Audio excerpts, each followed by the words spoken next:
8 में जो आपका रिसोर्स एंड डेवलपमेंट बुक उसका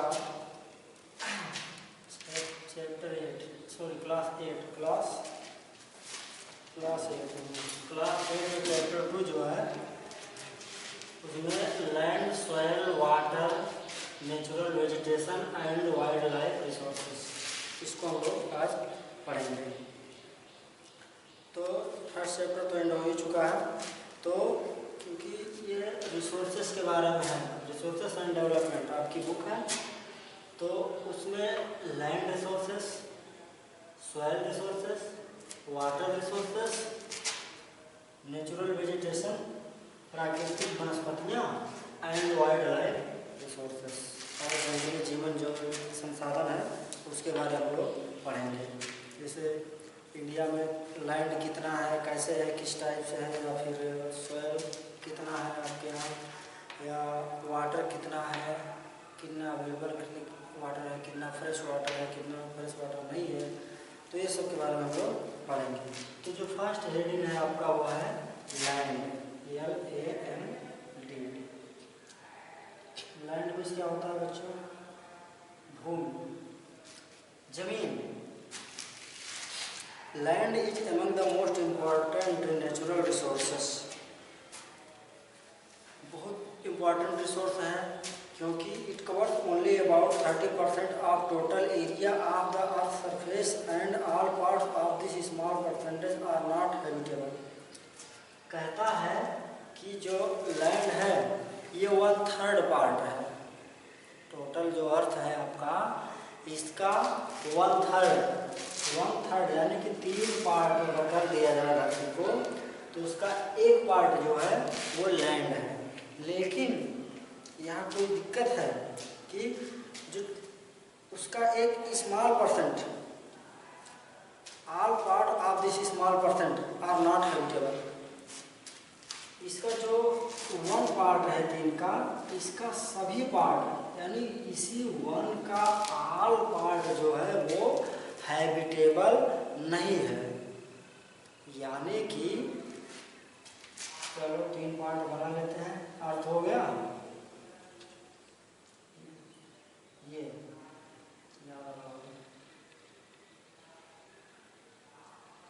ये 3 पार्ट अर्थ का, इसका केवल एक ही पार्ट लैंड है, बाकी ये क्या है? वाटर है, पता है सभी को।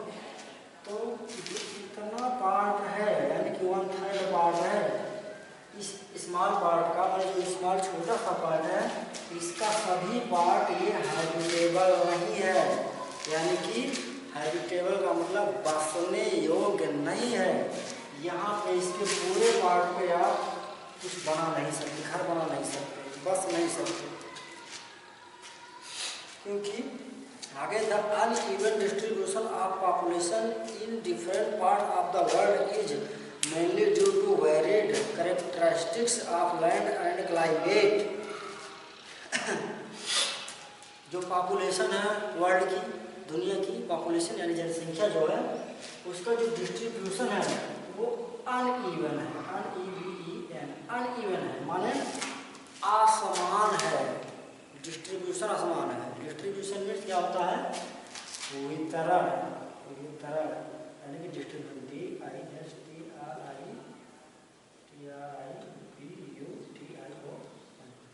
डिस्ट्रीब्यूशन माने वितरण। जो जनसंख्या का वितरण है वो सभी जगह असमान है। क्यों? क्योंकि सभी जगहों पे जो क्लाइमेट है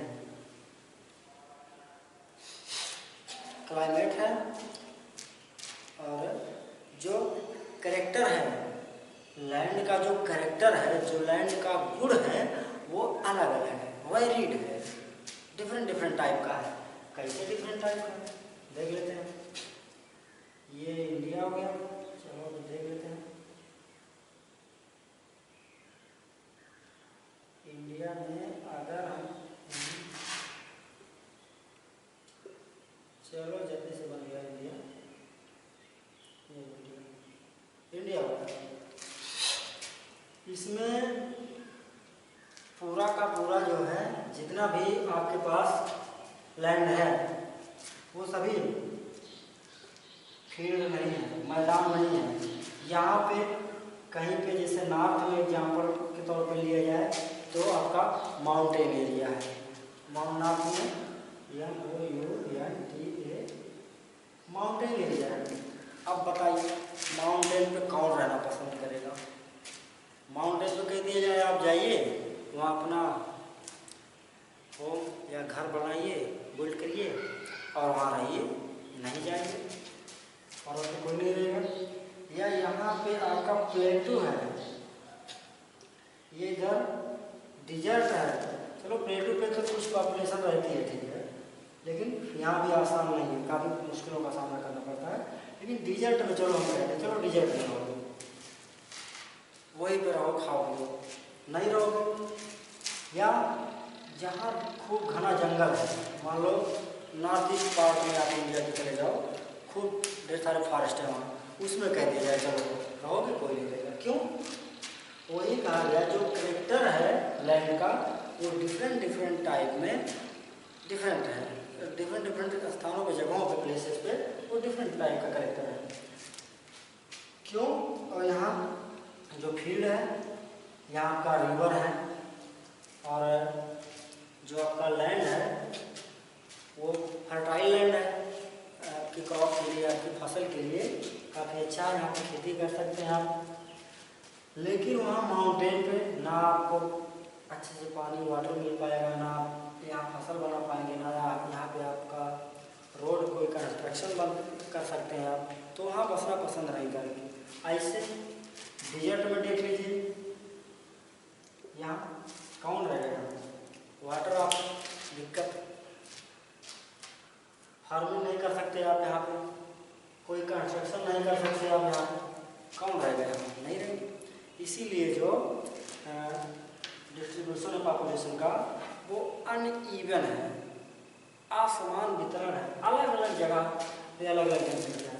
डिजर्ट में कम आप पॉपुलेशन पाएंगे, माउंटेन में कम पॉपुलेशन पाएंगे, लेकिन यहाँ फील्ड में जहाँ हम लोग हैं, अम्बेडकर नगर, फैजाबाद, पूरा उत्तर प्रदेश, क्यों हमारा पॉपुलेशन ज़्यादा है?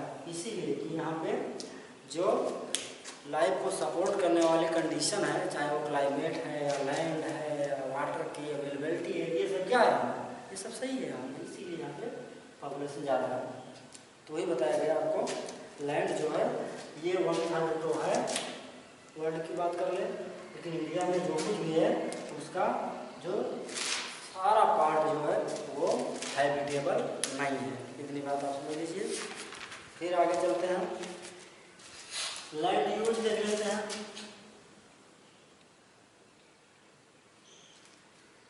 लैंड यूज यानी भूमि उपयोग।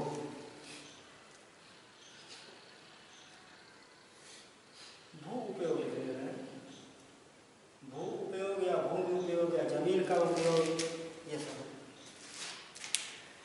Land is used for different purposes such as agriculture, forestry, mining, building houses, roads and setting up of industries.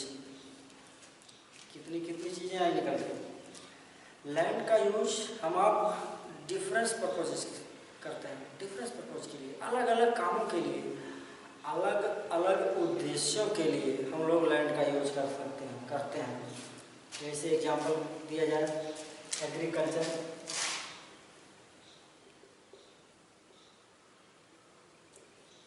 क्योंकि इंडिया की जो मैक्सिमम पॉपुलेशन है वो एग्रीकल्चर पर ही डिपेंड करती है। पेट भरने के लिए क्या चाहिए? अनाज चाहिए। अनाज कहाँ से आएगा? खेती से आएगा, एग्रीकल्चर से आएगा। तो हम लैंड यूज एग्रीकल्चर में करते हैं, फॉरेस्ट्री में करते हैं। फॉरेस्ट्री का मतलब होता है वनीकरण, माने जंगल लगाना, पेड़ पौधे लगाना। कहीं खाली देखे चलो फॉरेस्ट्री कर दिए। फिर माइनिंग भी है। माइनिंग का मतलब होता है खनन। क्या होता है बच्चों? खनन, जो धरती के भीतर से, चाहे वो मेटलिक हो या नॉन मेटलिक हो, धातु हो या अधातु, खोद के जो निकाल लिया जाता है वही क्या कहलाता है, खोद के निकालने का जो काम होता है वो खनन कहलाता है, माइनिंग कहलाता है। माइंस यानी खानों से जो निकालते हैं। या बिल्डिंग हाउसेस भी हो गए, यानी कि घर बनाने के लिए भी लैंड यूज, खेती के लिए लैंड यूज, माइनिंग के लिए, खनन के लिए लैंड यूज, फॉरेस्ट्री के लिए लैंड यूज और घर बनाने के लिए लैंड यूज। इसके अलावा और कुछ बनाते हैं, रोड बनाने के लिए लैंड यूज। जो हाईवे इंडिया में बन रहे हैं खूब चौड़े चौड़े बड़े बड़े, वो उसके लिए भी हम लोग लैंड यूज कर रहे हैं, धरती का इस्तेमाल कर रहे हैं, जमीन चाहिए हमको। और जो फर्टाइल एरिया कभी कभी तो वहीं हमको ज़मीन को इस्तेमाल करना पड़ जा रहा है, इससे ज़मीन जो है एग्रीकल्चर वाली जो लैंड है वो कम होता जा रहा है। जब वो कम हो रहा है तो हमको नई भूमि चाहिए, तो उसके लिए हम क्या करते हैं, डिफॉरेस्टेशन करते हैं, पेड़ों को काट डालते हैं। तो इससे हमारा जो क्लाइमेट है, हमारा जो इन्वायरमेंट है वो भी बिगड़ जाता है। तो एंड इंडस्ट्री हमको अगर सेटअप करना है तो उसके लिए भी लैंड, यानी कि जितने भी हमको काम करने हैं, जो भी करना, स्कूल बनाना, सब कुछ लैंड का हम इस्तेमाल करते हैं, यूज करते हैं। People and their demands are ever growing. लोग और उनके डिमांड जो है वो लगातार क्या हो रहे हैं, बढ़ रहे हैं। But the availability of land is limited. क्या धरती बढ़ रही है, भूमि बढ़ रहा है, नहीं बढ़ रहा है। लोग बढ़ रहे हैं, उनकी मांगे बढ़ रही हैं, लेकिन ज़मीन नहीं बढ़ रही है, ज़मीन तो वही है। डिफरेंस हम तो क्या करते हैं, थोड़ा सा पेड़ काट खत्म कर देते हैं, उस पर खेती करते हैं या इस्तेमाल यूज कर लेते हैं उस लैंड का, लेकिन उसका जो दुष्प्रभाव होता है वो देख रहे हैं। पोल्यूशन होता है, इन्वायरमेंट जो है डिस्टर्ब हो जाता है। आगे है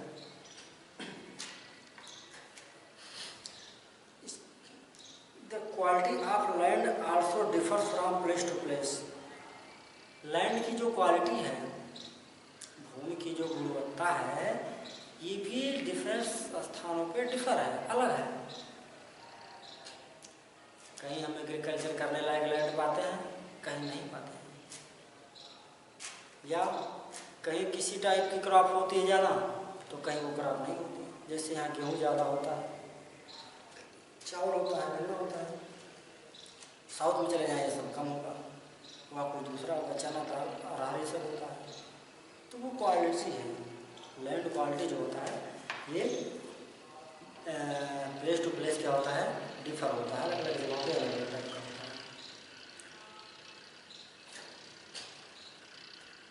People started encroaching the common lands to build up commercial areas, housing complex in the urban areas, and to expand the agricultural land in the rural areas. लोगों ने क्या किया, काट पीट के ख़त्म करना शुरू कर दिया लैंड का। क्यों? इंडस्ट्रियल एरिया बनाने के लिए, कमर्शियल एरिया बनाने के लिए, बिल्डिंग बनाने के लिए। तो इस तरह से आपके पास बुक होगी तो आप 11 पेज पे देखेंगे तो वहाँ 4 फिगर दिए गए हैं। जो फर्स्ट फिगर है इसमें आप देखेंगे लैंड का यूज किस तरह से हो रहा है। छोटे छोटे जो हट हैं, झोपड़ियाँ हैं या घर है, यहाँ आपका ज़्यादा से ज़्यादा भूमि जो है दिख रही है। लेकिन जैसे जैसे आप फोर्थ फिगर की तरफ जाएंगे, लैंड यूज जो एग्रीकल्चर में हो रहा है वो कम होता जा रहा है। तो बाकी जो सिटीज़ हैं, जो शहर हैं, वो बढ़ रहे हैं। क्यों? क्योंकि पॉपुलेशन जो है वो ग्रो कर रही है, तो इसलिए उनके लिए हैबिटेट मकान बनाने का जो काम है ये ज़्यादा हो रहा है। तो इस तरह से यदि लैंड की जो क्वालिटी है कम हो रही है, लैंड यूज बढ़ रहा है, तो इसीलिए जो नेक्स्ट हेडिंग आपका दिया गया वो conservation of land resources. Next जो हेडिंग है बच्चों, कंजर्वेशन ऑफ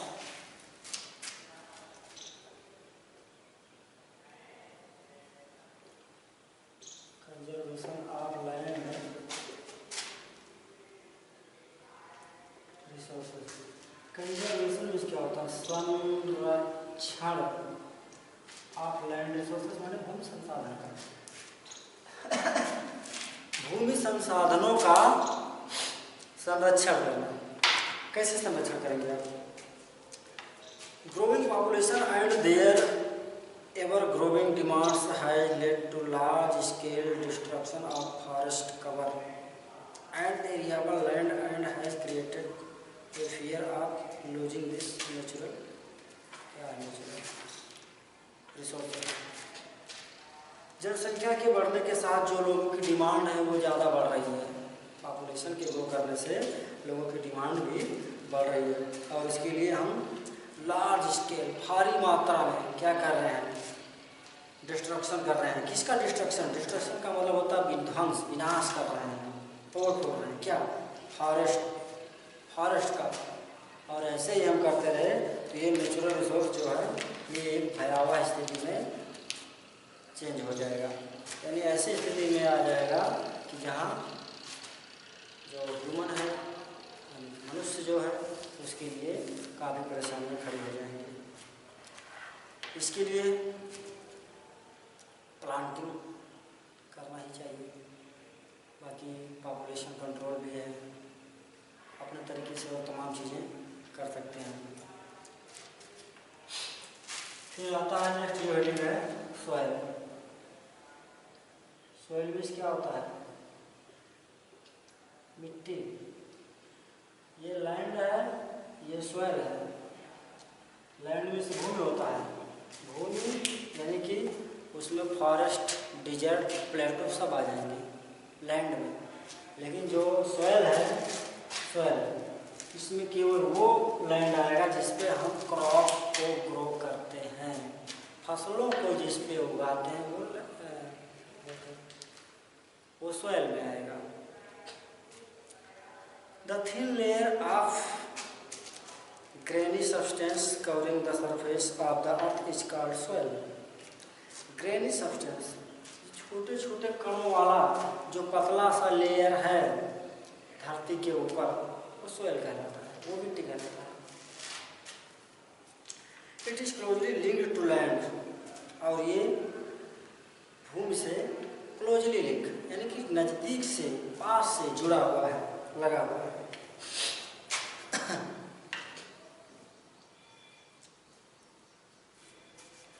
फिर landform determine the type of soil. Soil is made of organic matter, minerals and weathered rocks found of the earth. Different type के matter से soil का formation हुआ है, अलग अलग टाइप की चीज़ों से मिलकर। उसमें ऑर्गेनिक चीज़ें भी हैं। ऑर्गेनिक का मतलब जैसे जीव जंतुओं के जो अवशेष हैं या फिर पेड़ पौधे के जो अवशेष हैं, ये सभी मतलब कई दिनों तक इनका जो सॉइल की फार्मिंग का जो प्रोसेस है ये चलता रहता है, वो मिट्टी बनते चले जाते हैं। लकड़ी उकड़ी कहीं सड़ जाए, गल जाए तो मिट्टी बन जाता है, तो इसी तरह से मिट्टी बन जाता है।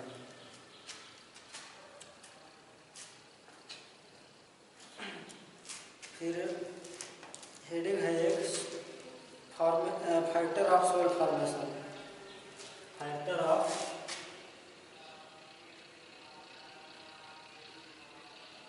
सॉइल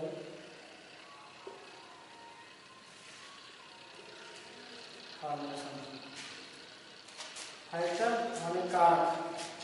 सॉइल फॉर्मेशन मिट्टी के फार्म के लिए, मिट्टी के बनने में कौन कौन से फैक्टर काम करते हैं, ये चीज़। इसमें कई टाइप की चीज़ें हैं, जैसे ये भी बताया गया क्लाइमेट है, टेम्परेचर है। क्लाइमेट का मतलब जलवायु, टेम्परेचर यानी तापमान, टेम्परेचर है, रेनफॉल है, एंड उसमें फ्लोरा फाउना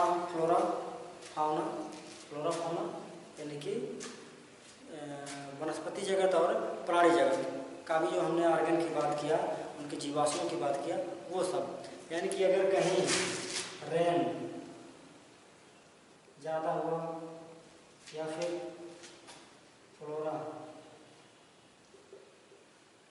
फाउना, इनका जो आर्गन्स है, इनका जो जीवाश्म है या फिर टेम्परेचर है, टेम्परेचर है, ये सब मिलके सॉइल बनाते हैं। जैसे हम अगर डिजर्ट की बात करें तो यहाँ टेम्परेचर तो है, ठीक है टेम्परेचर है, लेकिन रेनफॉल नहीं है, या फाउना या फिर कोई और आर्गन्स नहीं है वहाँ पे, इसलिए वहाँ सॉइल नहीं फॉर्म कर पाता। या फिर माउंटेन पे देख लें, चलो कभी कभी बारिश हो जाती है, कभी कभी ये भी हो जाता है, टेम्परेचर कम ज़्यादा होता रहता है, बारिश होती जाती है, लेकिन फ्लोरा फाउना रहते तो हैं, लेकिन वहाँ कहाँ से बह के कौन चीज़ क्या बारिश के साथ बह के आएगा, जो भी गिरता है सब निकल जाता है। तो इस तरह से वहाँ थोड़ी दिक्कत हो जाती है, वहाँ नहीं बढ़ पाता। लेकिन वही फील्ड की बात करें, मैदानों की बात करें, जहाँ नदियाँ हैं, यहाँ सॉइल बन जाता है। नदियाँ बाढ़ आती है, सब तमाम चीज़ें बहा के लाती हैं और कहीं काज देती हैं तो सॉइल बन जाता है। बारिश भी होती है, बारिश होती है तो बाढ़ आता है, टेम्परेचर रहता ही है, तो इस तरह से यहाँ पे और सॉइल बन जाता है। इसके अलावा टाइम भी चाहिए।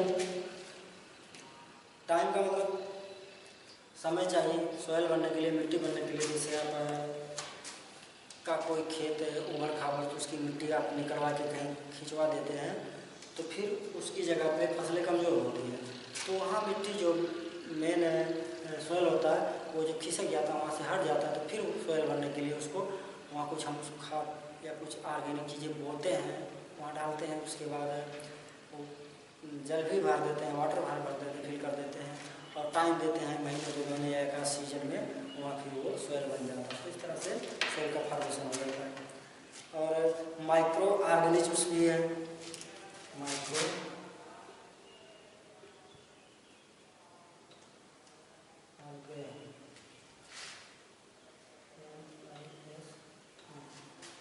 ऑर्गेनिज्म का मतलब होता है जो सूक्ष्म जीवाणु है, सूक्ष्म जीव है, वो भी जैसे मान लीजिए एक तरह से केचुआ भी हो सकता है।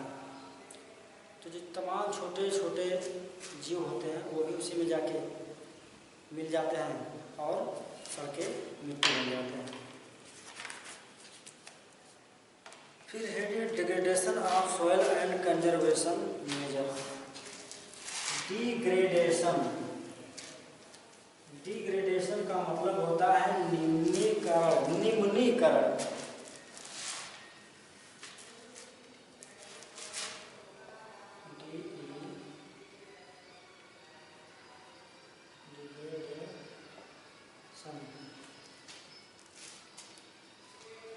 Of soil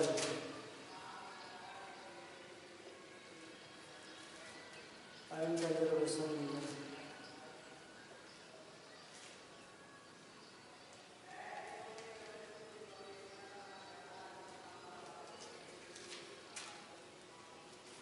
major. डिग्रेडेशन का मतलब होता है निम्नीकरण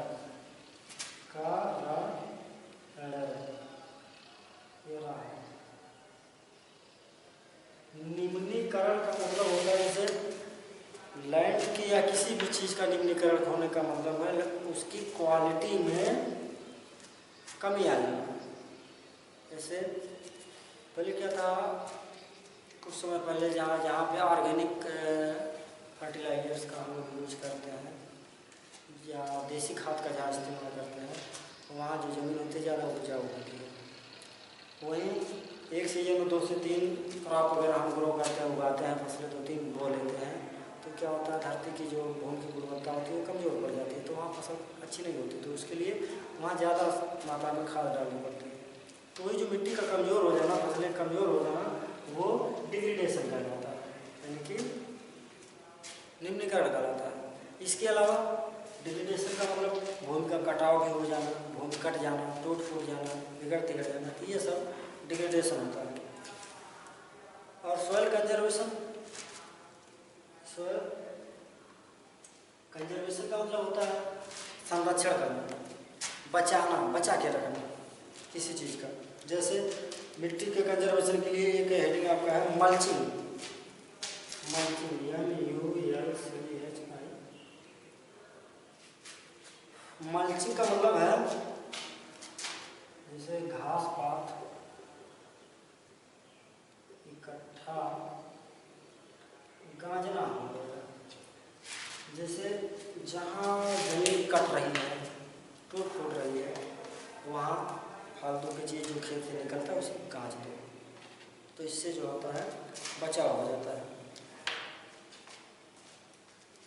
The bare of ground between the plants is covered with a layer of organic matter like straw. It helps to retain the moisture.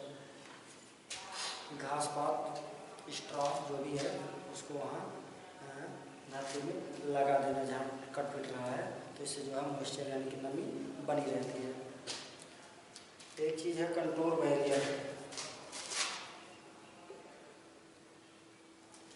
Contour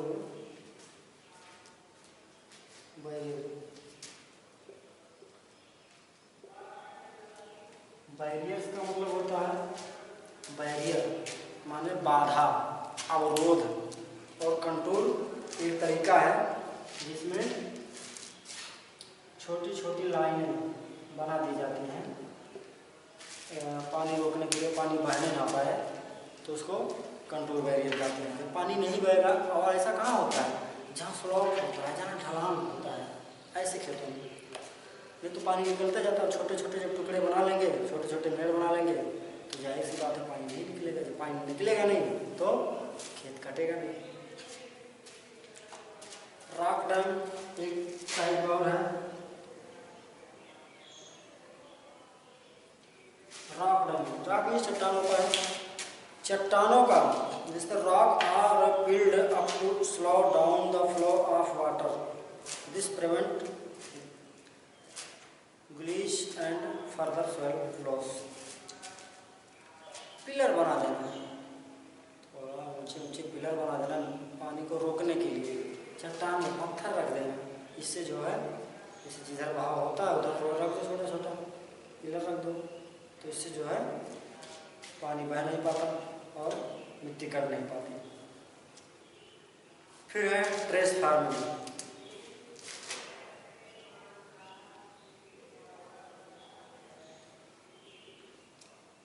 trace का मतलब होता है सीढ़ीदार खेत। सीढ़ीदार, ये रहा बनेंगे सीढ़ीदार खेत। ऐसा इसी जगह पर होता है जिससे जहाँ यहाँ भी स्लोप वाली जो जगह है, ढाल वाली, वहाँ मोटी सी एक मेड़ बना दी, नीचे उतरकर और एक मोटा सा मेड़ बना दिए, और नीचे और मोटा सा मेड़ बना दिए। मतलब इससे जो है पानी एक तरह से कंटिन्यू नीचे जा नहीं सकता, और इससे भी जो कटाव है वो हो नहीं सकता और रुक जाता है। फिर है इंटरक्रॉपिंग। ये सभी कंजर्वेशन का टाइप बताया जा रहा है बच्चों, कंजर्वेशन का टाइप बताया जा रहा है। इंटरक्रॉपिंग,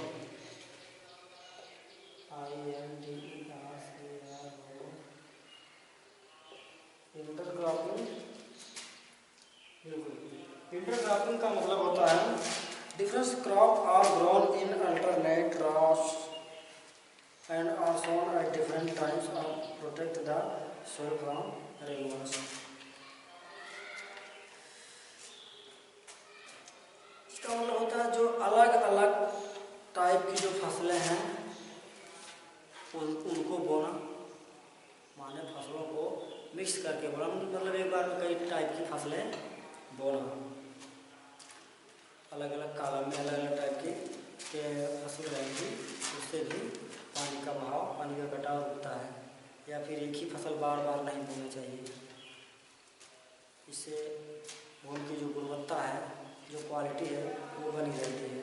फसलें बोना भी किसान, यहाँ भी देहातों में भी, मतलब आप सबकी तरफ भी लोग एक ही फसल को बार बार नहीं बोते, बदल देते हैं, चेंज कर देते हैं। ऐसा इसलिए करते हैं कि जो क्वालिटी है वो बनी रहे। फिर लास्ट जो एक हेडिंग है वो शेल्टर बेल्ट है।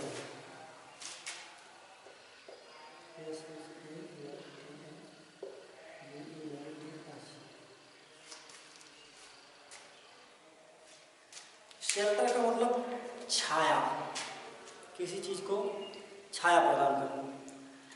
इन the coastal and dry region rows of trees are planted to check the winds movement to protect soil cover. Coastal area हो या सूखा एरिया हो, ड्राई रीजन हो, चाहे कोस्टल में चाहे तटवर्ती एरिया हो, चाहे सूखा यानी कि एक तरह से डिजर्ट टाइप का, या जहाँ पानी नहीं बरसता वहाँ, तो वहाँ लैंड डिग्रेडेशन को रोकने के लिए वहाँ पे किनारे किनारे पेड़ लगा दिए जाते हैं। वो पेड़ जब बड़े हो जाते हैं, मोटे हो जाते हैं, तो कितनी भी तेज़ी से हवा आती है तो उस खेत की धूल को उड़ा के नहीं ले जा पाती है, वो रोक ले जाता है वो पेड़, और पानी को भी रोक लेता है, पानी के बहाव को भी रोक लेता है। इसके बाद है next heading water. Water means पता है सभी को, लिखने की जरूरत नहीं है। वाटर मीन्स पानी। हिंदी की कहानी हिंदी में है जल ही जीवन है। डिफरेंट टाइप से आप वाटर यूज करते हैं, पढ़ चुके हो पहले भी, चाहे आपका कुकिंग हो, बाथिंग हो, या इरिगेशन हो, सिंचाई आपका, यानी कि या फिर इंडस्ट्रीज हो, मतलब कोई भी काम आपका है वाटर यूज आप करते हैं। तो वाटर का जो ज़्यादा यूज हो रहा है, इसकी वजह से कुछ प्रॉब्लम भी स्टैंड हो गया है, जिसको कि पूरी दुनिया को झेलना पड़ रहा है। वो क्या है? लेस वाटर, पानी कम हो रहा है। अभी देखिएगा इसी मई जून के महीने में क्या होता है, नल से पानी नहीं निकलता है, काफ़ी दिक्कतें हो जाती हैं। Problem of water availability, heading है आपका there is scarcity of water in many region of the world. दुनिया के कई क्षेत्रों में पानी की कमी है, या पानी की कमी को झेल रहे हैं दुनिया के कई सारे क्षेत्र। उनमें से जो मेन है मुख्य रूप से मोस्ट ऑफ अफ्रीका है, वेस्ट एशिया है, अफ्रीका है, पश्चिम एशिया है, साउथ एशिया है यानी कि दक्षिण Asia, part of western USA, और पश्चिमी यूएसए का भी भाग है, नॉर्थ वेस्ट मैक्सिको, उत्तर पश्चिम मैक्सिको है, part of South America, South America का जो हिस्सा है वो, and entire Australia are facing shortage in fresh water supply. और ऑस्ट्रेलिया भी फ्रेश वाटर सप्लाई का जो शॉर्टेज है वो फेस कर रहे हैं, झेल रहे हैं। हमारे यहाँ भी पानी कम है। ऑस्ट्रेलिया को तो प्यासी भूमि का देश, थर्स्टी लैंड, जीके में आप पढ़ेंगे, कहा जाता है। वहाँ भी पानी की कमी है। जब इतनी दिक्कतें हैं और हमको पानी बिना कोई नहीं रह सकता, जीवन नहीं रह सकता, तो क्या करें? पानी को हमको वेस्ट करना चाहिए। इसलिए नेक्स्ट हेडिंग क्या है आपका? Conservation of water resources.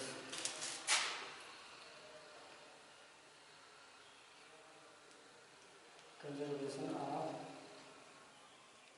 Water resources. जल संसाधनों का संरक्षण कैसे करेंगे? जल संसाधन लगा देंगे, टुल्लू खोल देंगे, नहाएंगे, जितना पानी गिरता है गिरने देंगे, धीरे धीरे नहाएंगे, ऐसे करेंगे?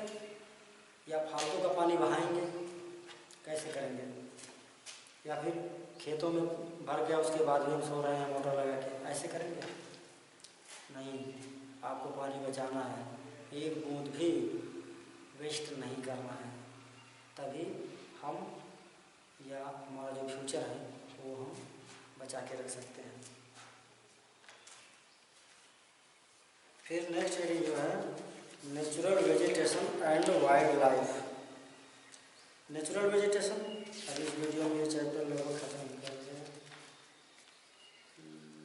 शॉर्टकट में देख लेते बच्चों, उसके बाद ट्राई तो होगा ही। Natural vegetation and wildlife. Natural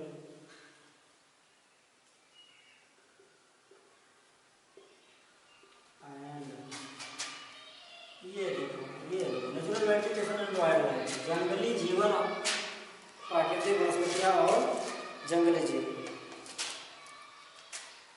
पता है डिफरेंट डिफरेंट टाइप के हमारे यहाँ या इस आपके अर्थ पे वेजिटेशन है, लॉन्ग ट्री हैं, प्लांट हैं, सर्ब्स हैं, हर्ब्स हैं, और इनका भी हम लोग यूज करते हैं। चाहे हमको मेडिसिनल यूज करना हो दवाइयों के लिए, जैसे तुलसी है, इनका यूज करना हो, टर्मरिक है, दवाइयों के लिए यूज किया जाए, या फर्नीचर के लिए यूज करते हैं, जो कुर्सियाँ आपके मेज वेज बना सब इसके लिए यूज करते हैं। और इनका डिफरेंट यूज होने के साथ हमारा जो ऑक्सीजन की सप्लाई है वो भी हम इन्हीं प्लांट से ही पाते हैं, इन्हीं ट्रीज से पाते हैं। प्लांट मेन 2 टाइप में है। Forest are broadly classified as evergreen and deciduous. Evergreen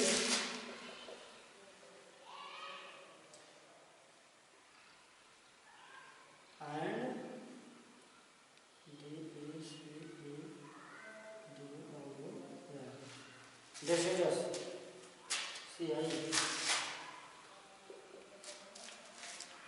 evergreen का मतलब होता है सदाहरित।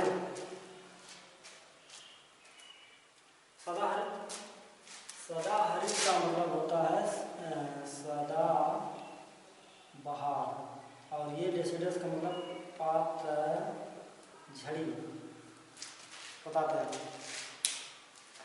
Evergreen forest do not shade there leaves.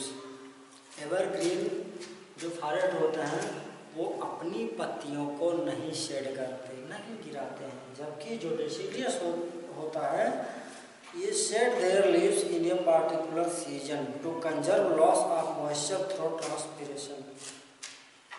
ये अपनी पत्ती नहीं गिराता, लेकिन ये अपनी पत्ती एक सीजन में गिरा देता। क्यों? क्योंकि जो मॉइस्चर को कंजर्व करने के लिए, नमी को बनाए रखने के लिए, नमी को सप्लाई के लिए ये अपनी पत्तियों को गिरा देता है, क्योंकि पत्तियों के माध्यम से, लीफ से ही जो है नमी उड़ जाता है। ये खेतों में देखिए सींच के आते हैं, धूप होती है, 2 दिन बाद मुरझाने लगती है पत्तियाँ, तो नमी उड़ जाता है। Conservation of natural vegetation and vegetation. प्राकृतिक जो वेजिटेशन है या प्राकृतिक जो एनिमल है, वाइल्ड लाइफ है, इनका कंजर्वेशन कैसे करते हैं? कंजर्वेशन का संरक्षण करना है। इनका कंजर्वेशन नहीं होगा तो इन्वायरमेंट पोल्यूट हो जाएगा, पोल्यूटेड हो जाएगा, बिगड़ जाएगा। इसके लिए हमको जो कटिंग कर देते हैं, डिफॉरेस्टेशन करते हैं, जलाते हैं, इन सब पे बैन करना चाहिए, रोक लगाना चाहिए। इंडियन गवर्नमेंट भी या अदर कंट्रीज़ की जो गवर्नमेंट है या स्टेट गवर्नमेंट है, ये भी ऐसा कर रही है कि प्लांट जो डिफॉरेस्टेशन हो रहा है उसको रोक रही हैं, या सेंचुरी बना रही हैं। सेंचुरी का मतलब होता है जैसे वन्य जीव अभयारण्य बना रही हैं जीवों के रहने के लिए, तो और वहाँ पे वे जीव रहते हैं, तो इससे भी बना के संरक्षण किया जा रहा है। जैसे काजीरंगा नेशनल पार्क है, दुधवा नेशनल पार्क है आपका लखीमपुर खीरी वाला है, जिम कॉर्बेट नेशनल पार्क है आपका उत्तराखंड वाला है। तो ऐसे लाइफ सेंचुरी बना के, राष्ट्रीय उद्यान बना के, नेशनल पार्क बना के, वन्य जीव अभयारण्य बना के इन जीवों का संरक्षण किया जा रहा है। और प्लांट आपको भी नहीं काटने चाहिए। क्वेश्चन आप एक नोट कर लीजिए। Suggest 3 ways to conserve water।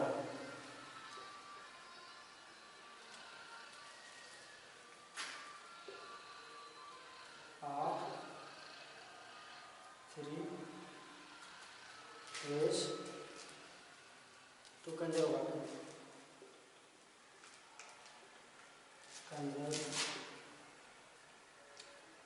सुझाइए 3 तरीके टू कंजर्व वाटर, पानी के संरक्षण के लिए। पानी के संरक्षण का 3 उपाय आप सुझाइए। इसके साथ ये चैप्टर का जो पढ़ाई का